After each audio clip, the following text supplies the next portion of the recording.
शिव महापुराण की कथा जिसके घर में चल रही है, जिसके टीवियों पर चल रही है, जिसके फेसबुक यूट्यूब पर चल रही है, जिसके मोबाइलों में चल रही है, घर में भले 5 मिनट शिव महापुराण की कथा चले, पर प्रतिदिन अपने मोबाइल को चालू कर 5 मिनट शिव पुराण चालू कर छोड़ दिया। घर में टीवियों पर अगर कथा आए तो भले सुनो चाहे नहीं सुनो, 5-10 मिनट उस टीवी को चालू कर छोड़ा करो, जिससे वो शिव महापुराण के शब्द हमारे घर के वातावरण को शुद्ध करें। हम आपसे पूछें, अभी चीटा देखा है? चीटा बोलते हैं कि मकोड़ा बोलते हैं? यहां पे क्या बोलते हैं, चीटा की मकोड़ा? अरे जम के तो बोलो, चीटा ना। चीटा जब जन्म लेता है तो उसमें पंख रहते हैं क्या? जम के बोलो जरा। नहीं रहते। चीटा जब जन्म लेता है तो उसमें पंख नहीं रहते, पर चीटा अपने कर्म में लगा रहता है, अपने कार्य में लगा रहता है और कर्म करता रहता है, कार्य करता रहता है, करता रहता है, करता रहता है, करता रहता है, करता रहता है। धीरे धीरे धीरे धीरे चीटे में पंख आ जाते हैं। देखे आप लोगों ने चीटे में पंख? चीटा जन्म लेता है जब उसमें पंख नहीं होते हैं, चीटे में पंख नहीं रहते हैं, पर चीटा अपना कर्म करता रहता है, कर्म करता रहता है, तो चीटे में पंख आ जाते हैं, चीटे में पंख उत्पन्न हो जाते हैं और वो चीटा भी उड़ने लगता है। जरा विचार करना, चीटा अपना कर्म करता रहता है तो एक दिन परमात्मा उसको भी पंख लगा देता है, और यदि आप अपने कर्म के प्रति जागरूक हो जाएंगे तो वो परमात्मा आपको भी पंख लगाकर आगे बढ़ा है, आपको अपनी मंजिल तक पहुंचा देगा।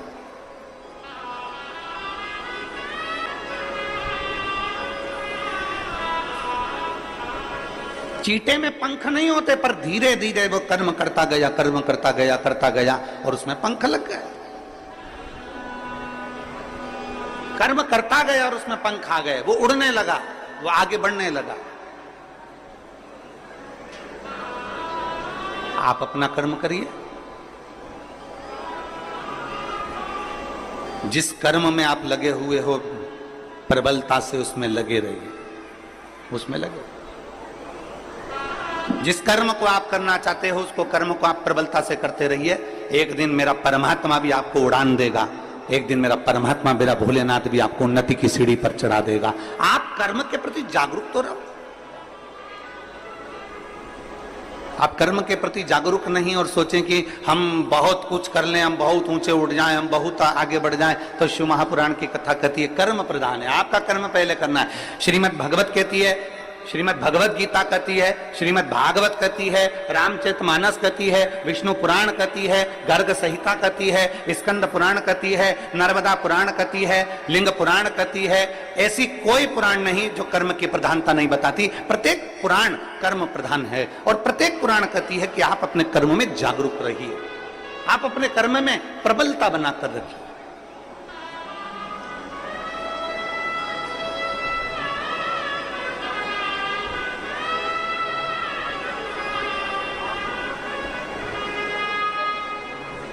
हमारे बीच में माननीय पवन साय जी, भाजपा प्रदेश संगठन मंत्री छत्तीसगढ़ शासन से, एवं माननीय नंदन जैन जी, भाजपा प्रदेश कोषाध्यक्ष छत्तीसगढ़ शासन से आए हैं। आप दोनों पधारें, व्यासपीठ का पूजन करने के लिए पधारिए। एक बार इनके लिए जोरदार ताली बजाकर स्वागत वंदन।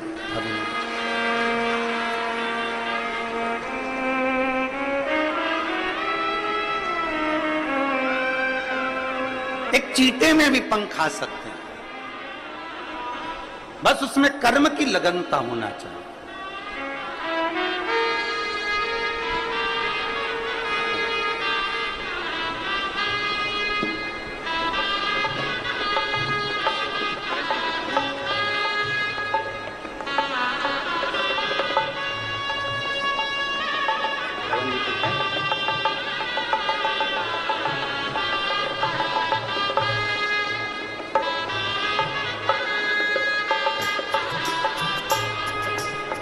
एक अपनी कर्म की लगनता प्रबल होना चाहिए।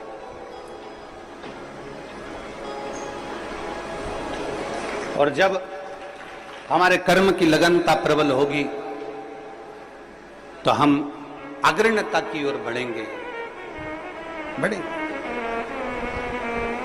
पर हम अपना कर्म पूरा नहीं कर पाते। हम उसको सोच लेते हैं मेरे बस का नहीं है, मैं नहीं कर सकता, मेरे बस में नहीं है, मैं ऐसा नहीं कर पाऊंगा, ये मेरे बस का नहीं है। नहीं नहीं, शिव कथा कहती है दुनिया का सबसे बड़ा पाप है अपने आप को कमजोर समझना।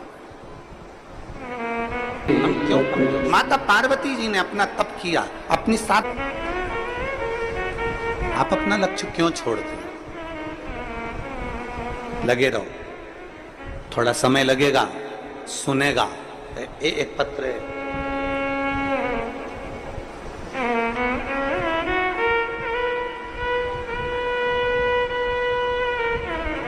मैं राजकुमारी यादव, पति श्री शांतिलाल यादव, पोरिया कला, पुरानी बस्ती, वार्ड नंबर 54, दुर्ग की निवासी हूं।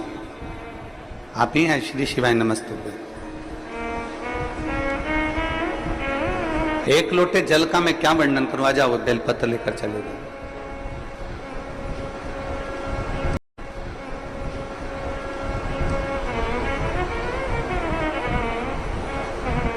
पशुपतिनाथ के व्रत का मैं क्या वर्णन करूं गुरुजी? मेरी भतीजी जिसकी शादी को 17 साल हो गए थे, 17 साल से उसके घर में संतान का सुख नहीं था। ऐसी कोई जगह नहीं जहां हम हमारी भतीजी को लेकर नहीं गए, और 17 साल उसको हमने हर जगह हर डॉक्टर को दिखाया, टेस्ट बेबी भी करवाया, पर संतान का सुख नहीं आया। हमने हमारी भतीजी को पशुपतिनाथ का व्रत का वर्णन किया और उसको सफेद आंकड़े की जड़ का वर्णन किया। मेरी भतीजी ने 3 बार पशुपति व्रत करे पर संतान का सुख नहीं आया। चौथी बार पशुपति व्रत करे पर संतान का सुख नहीं आया। तब मेरी भतीजी ने सोच लिया कि अब मैं पशुपति व्रत भी नहीं करूंगी, अब मैं शिव को नहीं मानूंगी। तब उसके पति स्वयं कहे कि तू एक बार और कर। वो सियोर वाला महाराज कहता, हिम्मत मत हारना, बाबा देगा जरूर। 5वीं बार पशुपति व्रत करा और बाबा की कृपा ऐसी हुई कि बाबा की कृपा से 15/7/2024 को मेरी भतीजी के यहाँ 17 साल के बाद संतान की प्राप्ति, जिसका फोटो में लगा रही हूं। फोटो को आप लोग LED पर देख सकते हैं। 17 साल बाद मेरे भतीजी के यहाँ संतान की प्राप्ति। अर्थात वही कथा जो अभी चल रही है कि दुनिया का सबसे बड़ा पाप अगर कुछ है तो अपने आप को कमजोर समझ। हम हिम्मत क्यों हारे?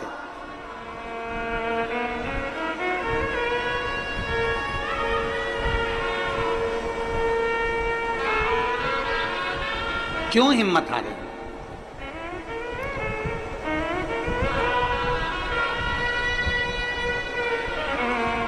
आप लोग पशुपतिनाथ का व्रत करते हो? कौन कौन ने करा? जरा हाथ उठाओ तो। आ जाइए, आ जाइए, आ जाओ, आ जाओ, जल्दी आओ, जल्दी आओ, जल्दी आ जाओ।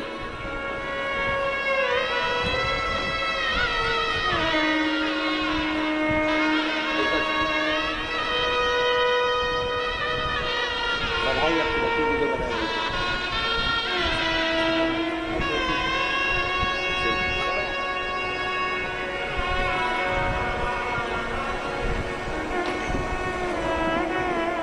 कितने लोगों ने पशुपति व्रत किया? बहुत बढ़िया, रख लो, रख लो।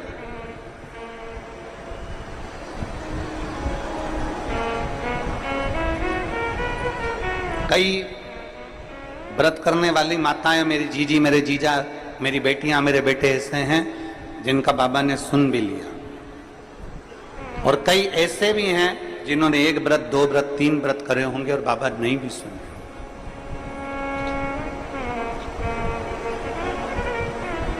पर निवेदन है, थोड़ा रुकना। नहीं सुन रहा ना बाबा, थोड़ा रुकना। 2-3 महीना रुकना, 2 महीना रुकना, 1.5 महीना रुकना, 15 दिन रुकना, फिर एक बार विश्वास के साथ, फिर एक भरोसे के साथ टीवी पर शिव महापुराण की कथा सुनना, मोबाइल पर कथा सुनना, यदि पंडाल में मिल जाए तो पंडाल में सुनना, और उस दिन से फिर नियम बना लेना कि बस मैंने कथा सुन ली है, अब मैं विश्वास रखकर 5 व्रत मेरे पशुपतिनाथ के फिर करूंगी, और मेरा भरोसा कहता है मेरा शंकर मेरी झोली खुशियों से भरेगा। फिर विश्वास।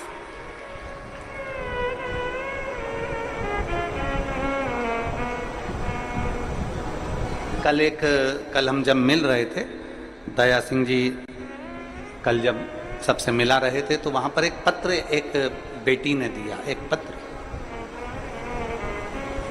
उस पत्र को तो हम यहाँ लेकर नहीं आए, कक्ष में होगा। उस पत्र में एक बेटी ने लिखा कि हम जिस गांव में रहते हैं,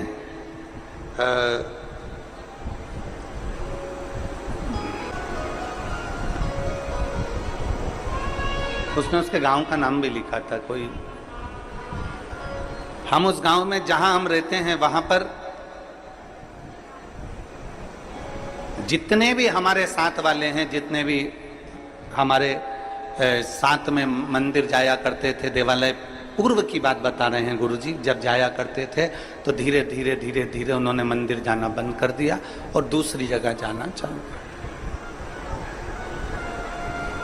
अब मंदिर जाने वाले कम हो गए थे और दूसरी जगह जाने वाले, रविवार को जाने वाले ज्यादा हो गए थे।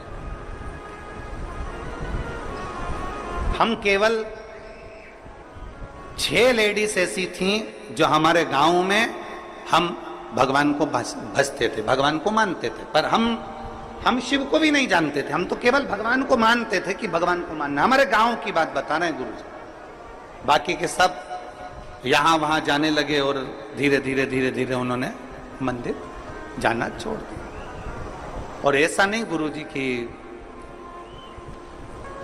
कोई साधारण लोग हों और वो मंदिर छोड़ दिए हों, बहुत बड़े बड़े लोग मंदिर को छोड़कर दूसरी जगह जाने लगे। गुरुदेव, आपकी कथा सुनने के बाद में हमारे पास में पत्थर का शिवलिंग नहीं था, हमारे पास में पाषाण का शिवलिंग नहीं था। हमने कंक्रीट, सीमेंट, गिट्टी का एक शिवलिंग बनाकर तैयार करा और उसी की हमने जलाधारी बनाकर तैयार करी और उसको हमने एक वृक्ष के नीचे रख दिया। और हम रोज शिव जी के मंदिर जाना, शंकर को जल चढ़ाना चालू कर दिया। हमारे उस मंदिर में नंदी नहीं है, उसने उसका फोटो भी लगाया।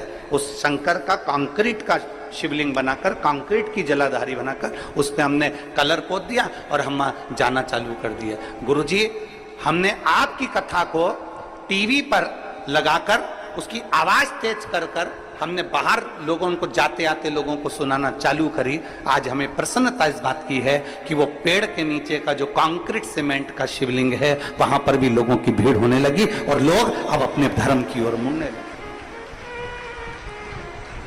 ये आपकी प्रबलता, ये आपकी प्रबलता, ये आपका विश्वास है, ये आपका भरोसा है। अब उसने पत्र जो लिखा, उस पत्र में ये सब चीज तो अपनी जगह पर है। उस पत्र में उसने जो लिखा, वो पत्र का लिखा हुआ आपके सम्मुख में, वो पत्र में उस बेटी ने लिखा कि गुरुजी, हम सीमेंट का बना हुआ, कंक्रीट का, पत्थर का, हमारे पास में पाषाण का शिवलिंग नहीं, पत्थर का शिवलिंग नहीं, हमारे पास में हमारे कंक्रीट का, हमारे वो सीमेंट और गिट्टी का शिवलिंग जो हमने बनाया है। अब आप हमें ये बताएं, क्या हम उस पर जल चढ़ाते हैं, हम उसकी पूजन करते हैं, तो क्या हमको शंकर जी के शिवलिंग का पुण्य मिलेगा? क्या हमें शंकर भगवान के शिवलिंग का पुण्य मिलेगा? अब मैं उस जीजी को एक बात कहना चाहता हूं। आपके मन में भी यह प्रश्न पड़ा होगा, क्या वो कंक्रीट का शिवलिंग का पुण्य मिलेगा?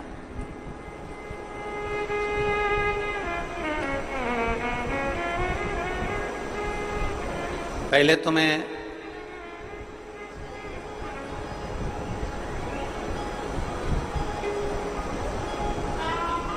जितने ग्रामीण क्षेत्रवासी हैं और जिनके यहाँ शंकर का शिवलिंग नहीं है और वो चाहते हैं कि हमारे यहाँ शंकर का शिवलिंग विराजमान हो और हमारे गांव के लोग उस पर जल चढ़ा, तो मैं तो